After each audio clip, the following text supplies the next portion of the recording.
Hey guys, how's it going? It's your boy MKS back with part 2 of the case for investing in dyslexic YouTube version, because I made these on Facebook as well. And I do make quite a lot of videos each day because I have so many ideas on my mind. But yeah, I hope you enjoy these, and I'll try not to waffle too much. Yeah, it's just past midnight here in the UK, so technically it's not a Monday anymore, but I was saying in part 1 about made by dyslexia. Anyway, I'll try not to waffle, as I say, and I hope that you enjoy these and share them with anyone with dyslexia, or their family or people like that, to maybe understand the positive traits of dyslexia and see there is hope, especially for young people or their families who might be like thinking they can't achieve things because they're dyslexic, or even that they don't believe in dyslexia. I think it's just an excuse. I think the success stories show that it's not just an excuse, because if dyslexia didn't exist or it was just an excuse, then those who have dyslexia, if they were really lazy or as people think stupid or whatever, they wouldn't have achieved what they have achieved. So I suppose I think that shows dyslexia does exist, and the fact that we're often weak or strong at the same sort of things, it does affect people a little bit differently, but many of us are good in areas, for instance, like creative areas, poetry, art, or things like that, and we struggle at similar things like spelling or paying attention or focusing on things like that. So to me, that shows dyslexia does exist. But anyway, I think the intro went on long enough. As ever, I would love to read any of your comments. I did ask what special strengths or abilities or whatnot do you think dyslexic people have, if any. I suppose I did try and I didn't fit the whole question in that I wanted to ask, but the other thing is, do you think dyslexic people are investable and that kind of thing? So I'd love to know about that kind of thing. If you're an investor, are you interested in investing in dyslexics? What ways do you think dyslexic could be even more investable, perhaps? And maybe if we had our own sort of organisation which encouraged investment into dyslexics, I think it'd be quite ironic if, like, Berkshire Hathaway, Cascade Investments, BlackRock, Bridgewater, and Blackwater and other such organisations invested into dyslexics. But yeah, I know the intro's gone on long enough, so I'm going to move on to carry on with the list. I'll say this is part 2. Please check out part 1 if you haven't already done so, and look out for part 3 and 4 when they come out, all being well, possibly tomorrow now because it's quite late. I probably just relax and watch some TV and then go to sleep. Anywho, I normally watch YouTube all day, but here goes. So number 11, I hope that I can change perceptions of dyslexia through videos like this, mainly, if not solely, but I hope people will check out the article made by dyslexia on Google. If I'm not too lazy, I'll post it in the comment section. Also, please check out Made by Dyslexia, Dyslexic Advantage. If you Google like famous dyslexics, also check it out on YouTube, and also dyslexic entrepreneurs, even dyslexic millionaires and billionaires. Hopefully that will change your perception if you do think dyslexia is just a weakness or whatnot. I hope people find out from countries, as I have to mention, Malaysia, India, Indonesia, and Singapore. Sorry, I'm a creature of habit, but I hope, I'll say, people from those countries will find out and think, what if we do have a student who might not be the best academically, but could become the next Richard Branson or Charles Schwab or Paul O'Falla, or I thought it used to be pronounced, I used to think it was pronounced Paul O'Falia, but I think it's Paul O'Falla. But yeah, what if the next one of those are in our classroom, but they are struggling academically, but we have other strengths? That's what I want people to know and understand through, like, the case for investing in dyslexics, the article, that kind of thing. So I hope to change perceptions, I say, and for people to see that we are innovative, out of the box thinkers, and we have unique strengths, which to me makes them, in some ways, dare I say, without wanting to be smug or arrogant, even better. Although we struggle in areas like academia, and we do have weaknesses as well, to be honest.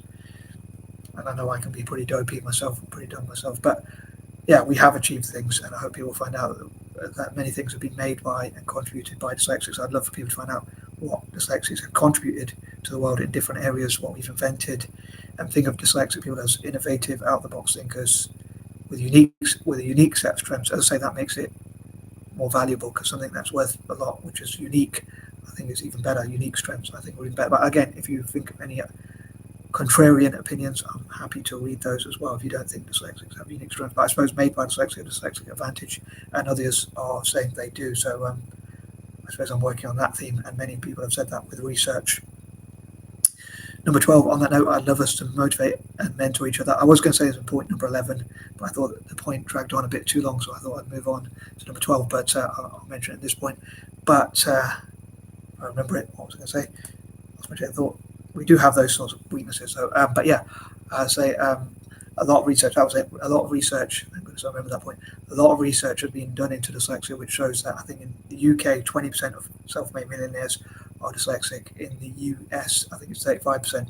So I hope that nations, I hope that Ireland, nations within Africa and Asia, I say Ireland because it's probably the only place in Europe which I would want to support financially, other than Italy, which I only want to support for football.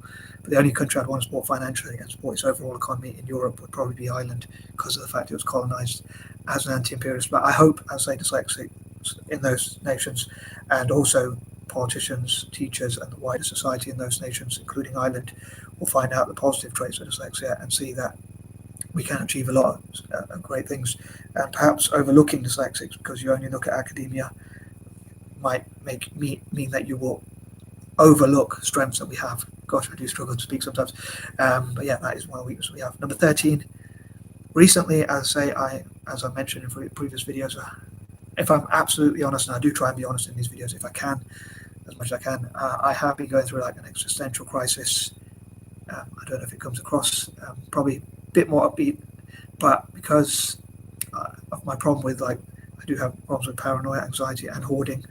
As often mentioned, I would have notebooks like literally everywhere if I could, although I do know that's mad, and like how would people be able to walk and stuff like that.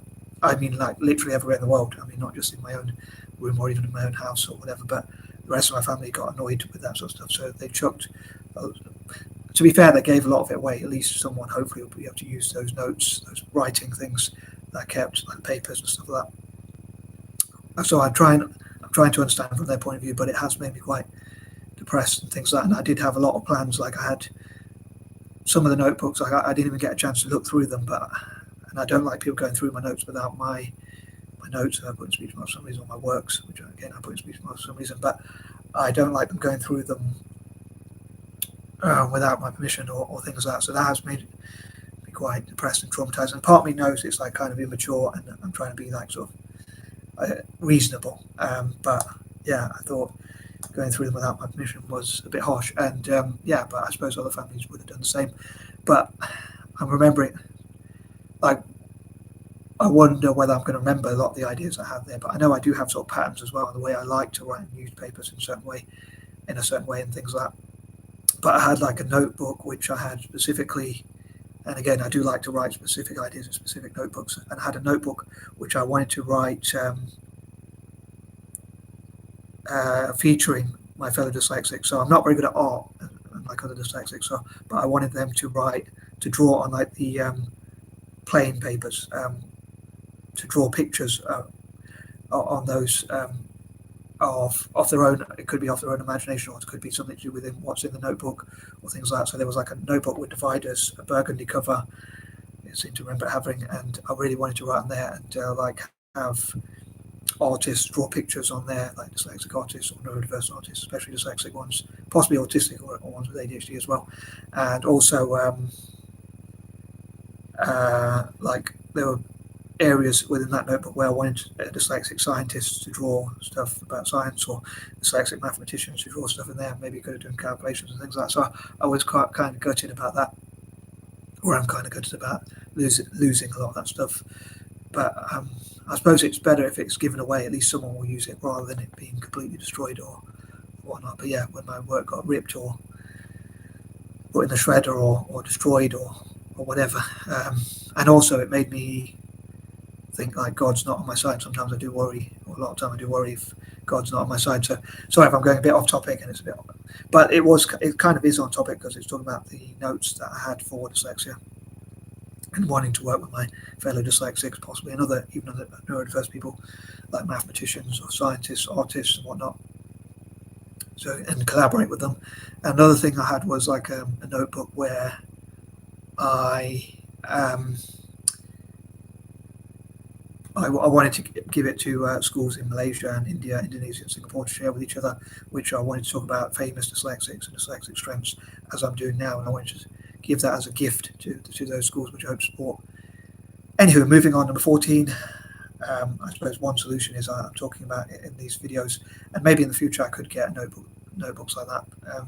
And I suppose if I find them, I will probably share like the tale of the prodigal son, and I'll give thanks to God for that one, I guess. But with what I call 1, 2, or for 1, or share for share, or like for like.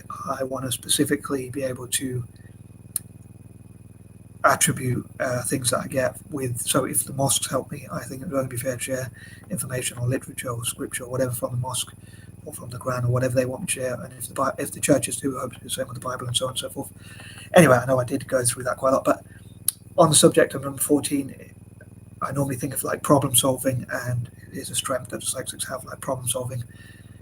Number 15, another strength that dyslexics have, focusing more on the strengths that we have and that kind of thing. For the topic of the video is M.I.N.D strengths, or that's 4 different types of strengths, which Dean Bragonia, I don't know how to pronounce his name, talked about on his YouTube channel and one of his videos, where he talked about the mind strengths, M.I.N.D. I think he got that from the Dyslexic Advantage. So I'd love for dyslexic individuals, organisations, associations, and whatnot to come together and work together, collaborate, and share what information we have, and celebrate the successes and achievements of dyslexics. And I'd love to have our own spaces where we can, maybe councils could give us where no one's using that area, so it's like derelict, where we can create like dyslexic creativity, and maybe we can do that all around the world, hopefully, as well. Number 16, I'd love to read, as I say, other people's suggestions about what dyslexic people can do. Maybe if you're dyslexic yourself, I'd love to read from fellow dyslexics, like what sort of things do you need help motivating? Do you feel that you could do more in life? Do you feel that you would love to learn from fellow dyslexics, or do you feel you've achieved a lot and would love to help fellow dyslexics? So I'd love to connect us together, and I think the more we support each other, the more it will encourage others to support us and invest in us and all that kind of thing, like maybe even Berkshire Hathaway and Cascade Investment. I've got a friend on Facebook who runs, unfortunately she's not in the best of health at the moment, but she runs, I'm not sure if she's still running it, but I think she is, an organisation. I hope she doesn't mind me giving her a shout out, but in fact I hope she appreciates it. But Cascade Foundation, I think it's called. So I think it'd be quite an irony if Cascade Investment, Bill Gates' investment company, actually invested in dyslexics. I think that'd be quite an interesting thing, considering dyslexia is seen as a weakness. Number 17, I also hope that we will, as I say, celebrate each other's successes, achievements, and strengths, and people find out about our creativity, our imagination, innovation, out-of-the-box thinking. I hope dyslexics out there and dyslexia-friendly organisations and schools appreciate these videos and like these videos. And again, dyslexic individuals and families appreciate these individuals, and whoever works with dyslexics, I hope they like these videos. Whoever's interested in dyslexia, obviously, or even people who are not dyslexic or never really thought about dyslexia might think, oh, that's something interesting to learn, or I always thought dyslexic people are just slow or just not the best academically or whatever, but I never thought of dyslexics having specific strengths. I think that hopefully I can as I say, change perceptions. We have quite an imagination, many of us, not all of us, but many of us are creative and have good imagination. Again, it does affect people differently. I've heard of dyslexics who say they don't have a great imagination, but I think many of us do and can be creative. Again, not all of us, but many of us can. But yeah, I could go on all day about that, all night about that, but I'm going to move on. 18, again, I'd love to celebrate successes and achievements, accomplishments that have already been done by my fellow dyslexics, possibly all around the world. Talking about what sort of accomplishments you've had. Please do post in the comments if any dyslexics spot videos like this. Hopefully we'll be able to inspire others, and I hope we'll be able to mentor each other, train each other, so the more successful dyslexics will be able to support schmucks like me, who haven't achieved great things in our lives, or who want to do more, or want to find ways where we can unlock our ideas and achieve our full potential. I hope we can inspire each other. I hope, as I say, I inspire other people. I have and will continue to do so, hopefully.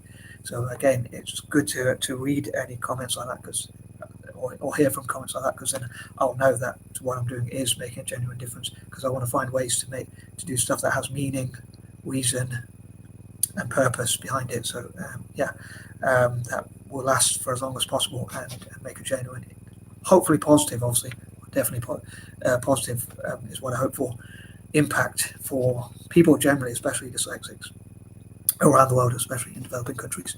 19, I'd love for Asian and African nations to see what neurodiverse people can do, including dyslexics, in software development and other areas of tech. I'm not that good at tech myself, but apparently some dyslexics, again, it affects us differently, can do well. Just responding to a comment before I wrap this video up, because I know it has gone on quite long. Difficult and dyslexic family asked, how's everything going?